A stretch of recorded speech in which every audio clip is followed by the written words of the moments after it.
Bonjour à tous et bienvenue sur Crypto Flash, la chaîne de l'actualité crypto. Aujourd'hui, nous allons parler d'Elon Musk et de crypto-monnaie. Je vais aussi vous parler des taux directeurs de la Fed. Demain, il va y avoir du mouvement. On va aussi parler de projets qui est en train de migrer de Polygon vers la Ronin blockchain. On va aussi parler de piratage. Donc pour ceux qui ne connaissent pas la chaîne tous les jours, je vous fais une synthèse des meilleures actualités du jour sur les cryptos. N'hésitez pas à vous abonner, activer la cloche pour ne rien rater. Et nous allons commencer tout de suite avec le cours des crypto-monnaies. On a un Bitcoin en légère hausse, plus 0,7%, Ether plus 0,8%, 1862 $. Le marché fait une hausse aujourd'hui d'environ 0,7 ou 1% selon les sites qu'on regarde. Alors, la principale news, c'est lié d'ailleurs à une crypto qui est en train d'augmenter fortement aujourd'hui. Regardez, on va ouvrir le Dogecoin. Vous pouvez voir une hausse de 11%. Qu'est-ce qui se passe avec le Dogecoin aujourd'hui? Eh bien, c'est encore une fois Elon Musk. Regardez ce qu'Elon Musk a fait hier. Si vous êtes sur Twitter, vous avez dû vous en rendre compte. Twitter est en train d'être renommé. Ils sont en train de rebrander Twitter, de changer Twitter en X. Donc x.com redirige maintenant vers Twitter. Le logo de Twitter, ben, il n'y a plus le petit oiseau maintenant, c'est X. Pourquoi Elon Musk est en train de faire ça? Il faut savoir que la première startup qu'Elon Musk avait montée, X, ça s'appelait X.com ou X, avait été à l'origine en fait de PayPal. Depuis, ça a été vendu à eBay. Ensuite, il a racheté à eBay le nom X.com et il n'avait pas trop utilisé jusqu'à maintenant. Et là, en fait, depuis le rachat de Twitter, il veut transformer Twitter en X.com et en une application en fait globale de paiement, un peu comme WeChat en Chine, une application qui gère plein de choses dans la vie des gens, qui gère les finances. On peut payer le restaurant avec WeChat, on peut quasiment tout faire avec WeChat en Chine. Il veut faire la même chose pour l'Occident. C'est quelque chose que plein d'autres pays, plein d'autres applications ont essayé de faire dans d'autres pays. Messenger avait il voulait faire ça avec, au niveau de Facebook avec Messenger, mais ils n'ont pas réussi. Il y a personne, aucune application a réussi à refaire ce que WeChat a fait en Chine. Donc Twitter veut s'y mettre. Ils veulent vraiment construire plein de services financiers sur Twitter. Ils ont d'ailleurs fait les démarches pour obtenir des licences pour transférer de l'argent, enfin manipuler de l'argent, les Money Transmitter License aux États-Unis. Donc ils sont vraiment en train de préparer quelque chose et ça passe par ce rebranding. Et alors pourquoi on parle de crypto-monnaie maintenant? Parce qu'on sait qu'Elon Musk est un fan du Dogecoin et surtout, regardez, il a changé son profil Twitter, il a mis X. Il a mis le petit X aussi ici au niveau de sa localisation et surtout il a rajouté le D. Le D pour tout le monde qui est le D du Dogecoin, le D avec une barre horizontale, c'est ce qui est considéré comme le logo du Dogecoin. En tout cas, beaucoup de personnes considèrent ça comme le logo du Dogecoin. Et les gens commencent à se dire, bah, Elon Musk est en train de préparer quelque chose avec Twitter, avec X maintenant, si on doit l'appeler comme ça. Il est en train de préparer quelque chose avec le Dogecoin. C'était prévu, on va dire, en tout cas on s'en doutait depuis un moment. Elon Musk, on sait, il est fan, il le répète sans cesse qu'il est vraiment fan du Dogecoin. Il répète sans cesse une citation où il dit en fait que le résultat le plus divertissant est le résultat le plus probable et du coup que le Dogecoin devienne une monnaie utilisée partout dans le monde, c'est quelque chose qui serait extrêmement drôle et du coup pour lui c'est le plus probable. C'est assez fou comme vision. Dogecoin, un peu la première crypto-monnaie partout, utilisée dans X.com, utilisée dans plein d'autres choses. Donc hâte de voir ça. Et du coup, le Doge est en train de monter pas mal suite à tout ça. Donc voilà, un Dogecoin en hausse avec un pari pour les investisseurs que ça sera mis en place sur Twitter. Ensuite, demain, nous avons encore la décision sur la hausse des taux d'intérêt de la Fed. Le marché s'attend à une hausse de 0,25%, ça ne fait pas de doute. Regardez, 98,9% de chance d'avoir une hausse de 0,25%. Ce qui est attendu surtout, c'est le discours ensuite de Jérôme Powell. Quels éléments de langage vont être utilisés? Est-ce qu'on va parler d'une pause déjà, d'une réduction peut-être des taux dans plusieurs mois?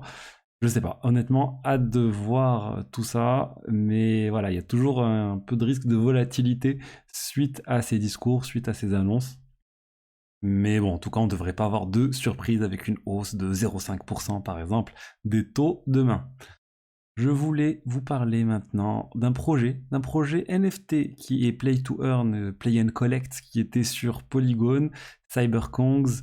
Donc on connaît leur NFT, et ben ils viennent d'annoncer qu'ils allaient migrer sur Ronin, alors qu'ils étaient initialement sur Polygon. Ronin, c'est la blockchain d'Axie Infinity, c'est ce qui a permis à Axie Infinity de réduire drastiquement ses frais de transaction. Avant, ils étaient sur Ethereum, et du coup, c'était des frais de transaction élevés. Et depuis qu'ils sont passés sur Ronin, bah, c'est là où Axie a vraiment explosé. Et ben là, ils essayent d'attirer en fait plein de jeux différents, plein de projets NFT, plein de projets de gaming sur la blockchain Ronin. Ils ont réussi avec CyberKongs. Donc déjà, il y a l'aspect historique de CyberKongs qui migre, mais il y a aussi leur prochain jeu, CyberKongs Genkai, qui arrive sur Ronin, donc un nouveau jeu qui est prévu sur cette blockchain. Donc ils en ont bien besoin, parce que Axie Infinity, ça marche moins bien qu'avant. Mais là, leur stratégie sur le long terme, c'est d'essayer voilà, d'avoir tout un écosystème de jeux différents, de projets NFT, de play to earn qui arrivent sur cette blockchain. Ils ont aussi accumulé un trésor de guerre assez important pendant la phase où ça marchait plutôt bien Axie Infinity. Donc on espère qu'ils vont réussir à créer quelque chose sur cette sidechain d'Ethereum, mais ça reste une blockchain à part. Nous allons parler maintenant de piratage. On va parler de piratage qui a eu lieu sur ZK Sync, le layer 2 Ethereum. C'est le projet Eraland qui a été impacté. 3,4 millions de dollars ont été volés. C'est quoi l'attaque qui a eu lieu? C'est une attaque très à la mode en ce moment. C'est la Read Only Reentrancy Attack. Reentrancy Attack, c'est quelque chose qu'on connaît depuis plusieurs années maintenant, depuis 2017 ou avec le hack du DAO. Read Only Reentrancy, c'est une variante qui est apparue l'année dernière à peu près, donc c'est très récent et c'est en train de toucher plein de projets différents. L'idée toujours de manipuler un peu le cours des tokens, de certains tokens enfin c'est surtout les LP tokens, les liquidity providers, ceux qui fournissent de la liquidité généralement, qui sont manipulés sur des exchanges décentralisés. Bref, c'est encore triste. Honnêtement, tant que les projets ne seront pas suffisamment sécurisés, et ben c'est une mauvaise nouvelle pour l'ensemble de la crypto-monnaie. On ne peut pas imaginer une adoption massive des crypto-monnaies tant que les gens n'ont pas confiance dans les apps de finances décentralisées, dans la crypto. Et c'est pour ça, honnêtement, moi, que je suis très intéressé par la sécurité des cryptos, parce que pour moi, c'est nécessaire à une adoption générale. Tant que ça ne sera pas sécurisé, on ne peut pas imaginer des milliards de personnes mettre toute leur économie dans les crypto-monnaies. On a eu aussi un autre piratage hier, et on en a parlé. J'en ai pas parlé hier, j'avais fait la vidéo spéciale sur le projet WorldCoin. En fait, c'est un piratage le 23 juillet à la AlphaPo, qui est plus un prestataire de paiement crypto qui est utilisé par un certain nombre de projets. Et ben, il y a eu leur hot wallet, leur wallet qui est connecté à Internet, qui a été piraté. On parle de 23 millions de dollars volés initialement, et finalement on s'est rendu compte, selon ZachXBT, c'est beaucoup plus. On parle de 60 millions de dollars qui ont été volés. Ça ressemble beaucoup au mode opératoire de la Corée du Nord, selon les spécialistes. Vous savez, Lazarus, ils ont l'habitude d'aller voler, on va dire, des gros projets crypto. Ça serait eux qui seraient derrière. D'ailleurs, le piratage de Ronin, vous vous rappelez le hack de plusieurs centaines de millions de dollars de cette blockchain. Et c'était pas un piratage de smart contract sur Ronin, c'était vraiment les clés privées qui a été compromis en envoyant des fausses pièces jointes à des employés d'Axie Infinity ou liés à Ronin. Là, on n'a pas les détails, mais voilà, encore une fois, des dizaines de millions de dollars qui disparaissent dans un piratage. C'est pas un service pour moi qui était utilisé sur beaucoup de projets, on va dire, que je connaissais. Il y avait un des services qui a été mentionné, dont je n'avais pas entendu parler, HypeDrop. Je ne sais pas si vous connaissez de votre côté, mais en tout cas, voilà, si vous n'avez pas vu passer de news précises sur certains projets, bah, pas de raison de s'alerter, mais ça montre encore une fois que bah, si vos cryptos ne sont pas entre vos mains, bah, y a toujours le risque que ça se fasse pirater. Donc voilà ce que j'avais à vous dire aujourd'hui sur les diverses actualités du jour de l'écosystème crypto. J'espère que le contenu vous a plu. Si c'est le cas, n'hésitez pas à liker, à commenter, à vous abonner. Et je vous dis à demain pour la suite. Au revoir.